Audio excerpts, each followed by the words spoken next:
एक गांव में एक मूर्तिकार रहा करता था। वो काफी खूबसूरत मूर्तियां बनाया करता था और इस काम से वो अच्छा कमा लेता था। उसे एक बेटा हुआ। उस बच्चे ने बचपन से ही मूर्तियां बनानी शुरू कर दी।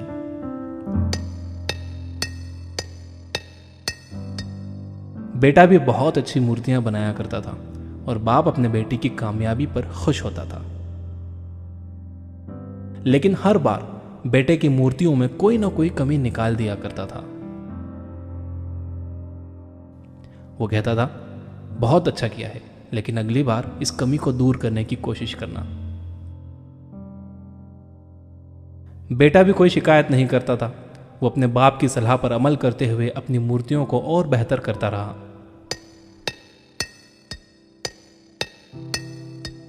इस लगातार सुधार की वजह से बेटे की मूर्तियां बाप से भी अच्छी बनने लगी। और ऐसा टाइम भी आ गया कि लोग बेटे की मूर्तियों को बहुत पैसा देकर खरीदने लगे। जबकि बाप की मूर्तियां उसकी पहली वाली कीमत पर ही बिकती रहीं।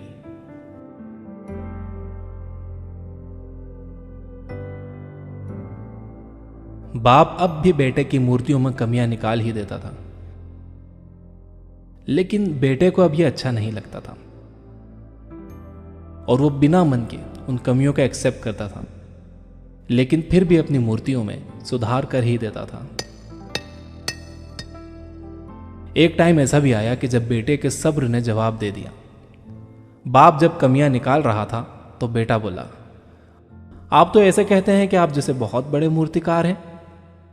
अगर आपको इतनी ही समझ होती तो आपकी मूर्तियां कम कीमत में नहीं बिकती। मुझे नहीं लगता कि आपकी सलाह लेने की मुझे जरूरत है। मेरी मूर्तियां परफेक्ट हैं। बाप ने बेटे की यह बात सुनी तो उसने बेटे को सलाह देना और उसकी मूर्तियों में कमियां निकालना बंद कर दिया। कुछ महीने तो वो लड़का खुश रहा, लेकिन फिर उसने नोटिस किया कि लोग अब उसकी मूर्तियों की उतनी तारीफ नहीं करते जितनी पहले किया करते थे, और उसकी मूर्तियों के दाम बढ़ना भी बंद हो गए। शुरू में तो बेटे को कुछ समझ नहीं आया, लेकिन फिर वो अपने बाप के पास गया और उसे इस समस्या के बारे में बताया। बाप ने बेटे को बहुत शांति से सुना, जैसे कि उसे पहले से पता था कि एक दिन ऐसा भी आएगा। बेटे ने भी इस बात को नोटिस किया और उसने पूछा, क्या आप जानते थे कि ऐसा होने वाला है?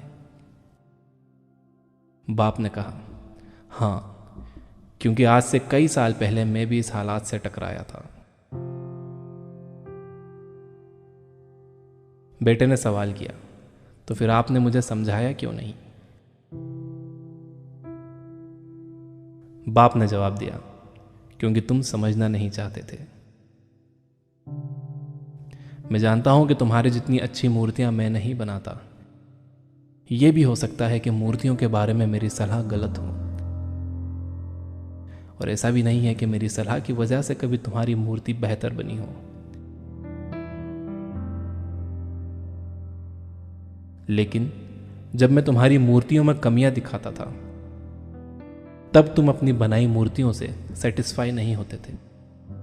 तुम खुद को बेहतर करने की कोशिश करते थे, और वही बेहतर होने की कोशिश तुम्हारी कामयाबी का कारण था। लेकिन जिस दिन तुम अपने काम से सेटिस्फाई हो गए और तुमने यह भी मान लिया कि अब इसमें और बेहतर होने की गुंजाइश ही नहीं है, तुम्हारी ग्रोथ भी रुक गई। और लोग हमेशा तुमसे बेहतर की उम्मीद करते हैं, और यही कारण है कि अब तुम्हारी मूर्तियों के लिए तुम्हारी तारीफ नहीं होती, ना ही उनके लिए तुम्हें ज्यादा पैसे मिलते हैं। बेटा थोड़ी देर चुप रहा, फिर उसने सवाल किया, तो अब मुझे क्या करना चाहिए? बाप ने एक लाइन में जवाब दिया, अनसेटिस्फाई होना सीख लो। मान लो कि तुम में हमेशा बेहतर होने की गुंजाइश बाकी है। यही एक बात तुम्हें हमेशा आगे बेहतर होने के लिए इंस्पायर करते रहेगी।